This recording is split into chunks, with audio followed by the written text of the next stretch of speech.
Welcome to So You Think You Can Write, where we give you serious writing critique without taking ourselves too seriously. We are recording live here at the ANWA workshop. There's real people here listening to us and watching us. All right, and the way this works is Brock is going to read us first page submission. I think Sandra's going to do it. Or Brock can. No. Okay, we're going to argue about who reads the first page submission. I want the buzzer. You're going to read. The rest of us you are take going her buzzer. There you go. You are de-buzzard. Buzz if we think an agent or editor would reject the submission. There we go. Boy, that was a horrible mess. That's okay. Okay. So, do we decide who's reading? I'll read, yes. Okay. Yes, just Do we lean need forward to the introductions, microphone. or are we good? And we should do introductions. Lean forward. Lean forward. And I'm Randy that's Lindsay. right. Sandra Udall. Torsha Baker. Brock Booher. Before a live audience. We're doing this. All these beautiful people. All right. The smooth plastic bottle felt hot in my hand as I dumped the prescription stimulants into it, one by one, burning a hole in my conscience. I shouldn't be doing this, but I was. Tegel, come on! Jane's voice hit into me like a truck and my hand shook. The bottle fell and a few pills slid out onto the table. I rushed to scoop them back in. Yeah, just say no to drugs. Is that what you're going to do? Yes, of course, Okay. that. But also, so the reason, there's two things that already jumped out at me. One of the things is, and this is for Janette, who's not here today because she's in lovely London. The very first, lovely, sentence has the smooth plastic bottle felt hot in my hands as I dumped the prescription stimulants into it. So there's an as in the middle of the sentence. And what we've talked about before is that if you have two things that are going on simultaneously, if you are going to put them together like that, you want the as in the beginning of the sentence so that it's setting it up for the readers to know, yes, there are two things that are about to happen simultaneously. So they're not reading the first thing and then they read the second thing and realize, oh wait, this is going at the same time, then their mind automatically has to kind of go back to that first thing again. Whereas if you set it up with the as in the beginning, we already know that we're setting it up for two things to happen simultaneously, and it reads smoother for your reader. For example, As I Lay Dying by William Faulkner. There you go. So you could say, as the smooth plastic bottle felt hot in my hands, I dumped the prescription stimulants into it. So that would be the way to write that. Or the other, as I dumped the prescription stimulants Right. into my hand, It felt hot, yeah. Yeah. So the other thing is that you guys can't see this, but the formatting. The formatting here is, it's not right. So the way that the paragraphs are set up, that sort of thing. It's written more like an email rather than a book. And the agents and editors are going to be paying attention to this because it's going to be pretty glaring. So pay attention, as writers to how books are written with the indentations and all that kind of stuff, and paragraph breaks. Yeah, it's a block format. Now we can take the buzzer away from me. and back to back. He has his own. Jane's voice hit into me like a truck and my hand shook. The bottle fell and a few pills slid out onto the table. I rushed to scoop them back in before she saw what I was doing. The last thing I needed was for the new intern to catch me in the back room of the pharmacy stealing medication. Okay, not really stealing, but taking illegally. There was a difference. At least that's what I told myself as I brushed the last little orange pill into the bottle. I twisted the top on, then shoved it into the pocket on my white lab coat just as Jane pushed open the door. She'd taken her own coat off, revealing a loose pink tank top and ripped up skinny jeans. It's the middle of March in Colorado, you're going to freeze. I grabbed a paper from the table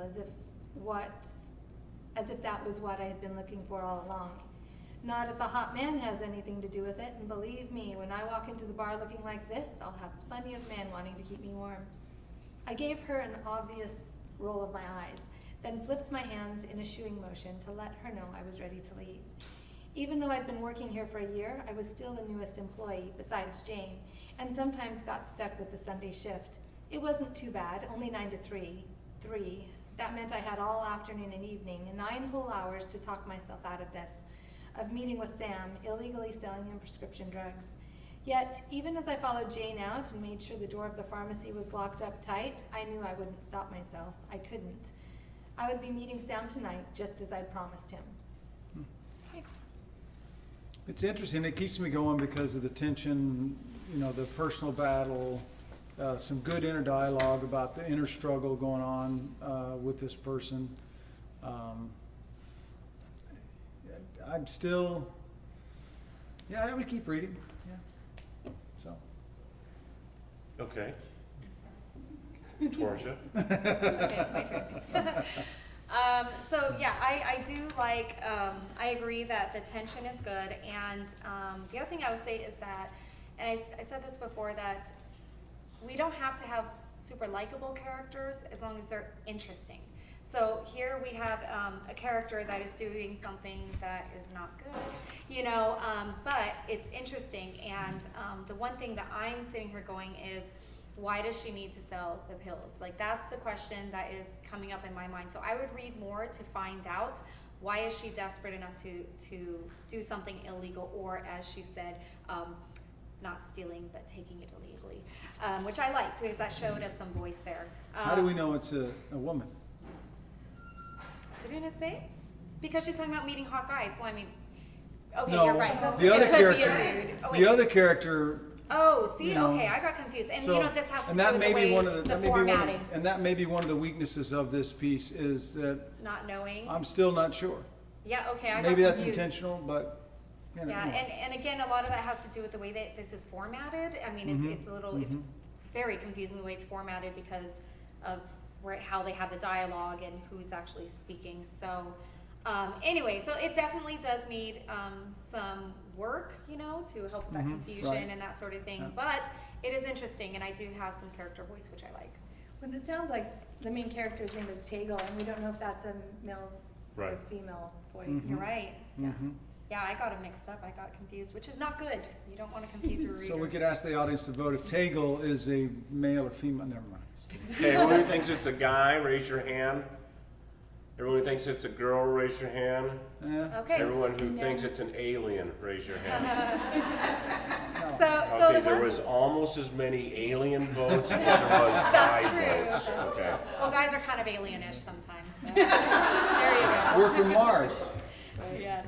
So that's interesting too, because I guess what I would tell the author is, if your character is a guy, then you need to change the voice up, because all of these people automatically assumed, and so did I, that she was female.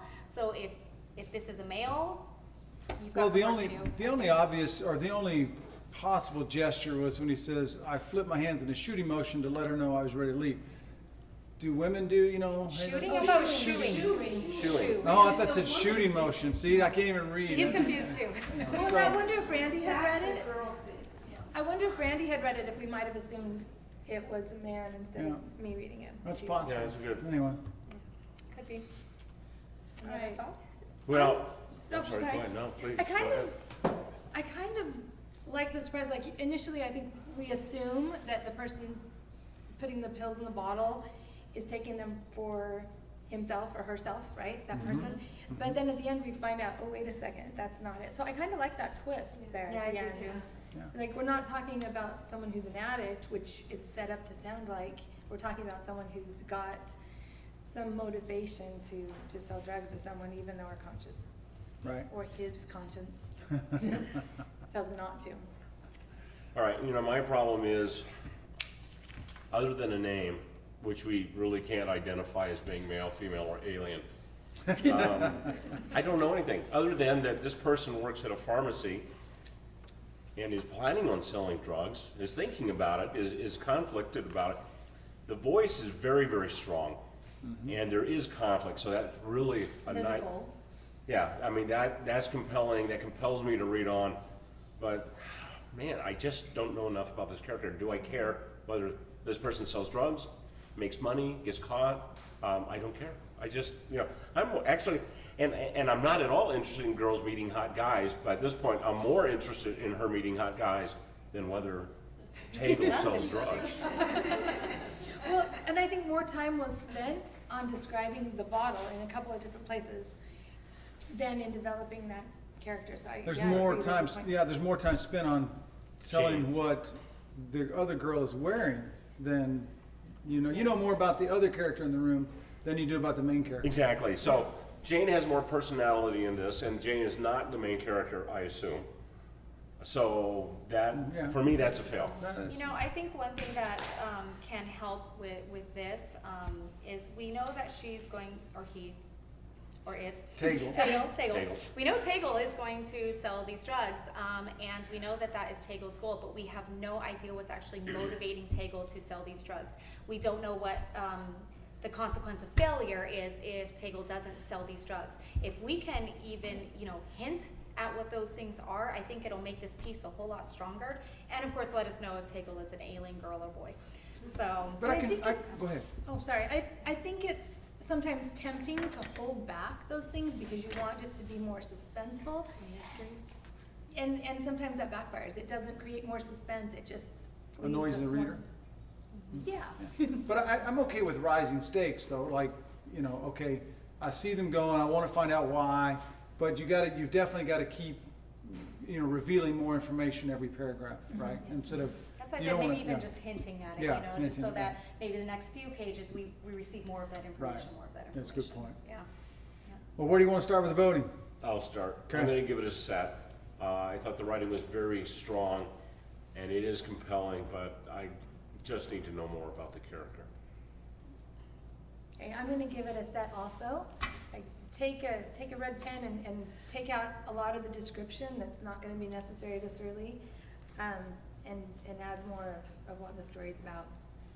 Okay, I'm gonna give it a set as well. And I'm gonna say, fix this formatting, first of all. And then let us know a bit more about Tegel and give us hints about their motives and the consequence of failure. So we're gonna have 4 sets and a snap, right? So yeah, I'm gonna give it a set also. I think again, strong voice. I would keep reading because I want to see what happens. Even if it's a train wreck, I want to see the train wreck, right? So, but I would like to follow a character through that train wreck that I believe in or care about or something. So yeah, Tegel. I don't know any Tegel, so it doesn't really draw me in from that perspective. So, but I'll also give it a set. I thought there was some good voice to it. Okay, so did we get it right? Leave a comment, whether we thought we did or did not. Subscribe to the channel. Is there anything else? Ask the audience, did we get it right, yes or no? Yeah, you can't see the nods, You get a but there's lots of question? nods. Yes. Okay, we have a comment, so we're going to have a comment on the show. Okay. Is that okay?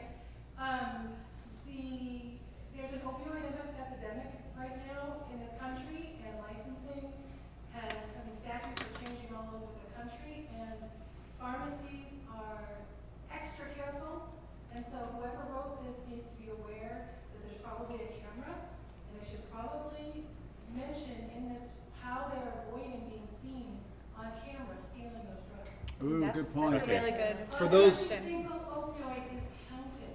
So they, And it's she, never, this person's gonna get caught so fast, because you can't steal opioids without getting caught. she brings up a good point that for, do your research. She says, hey, there's gonna be cameras, they count these things.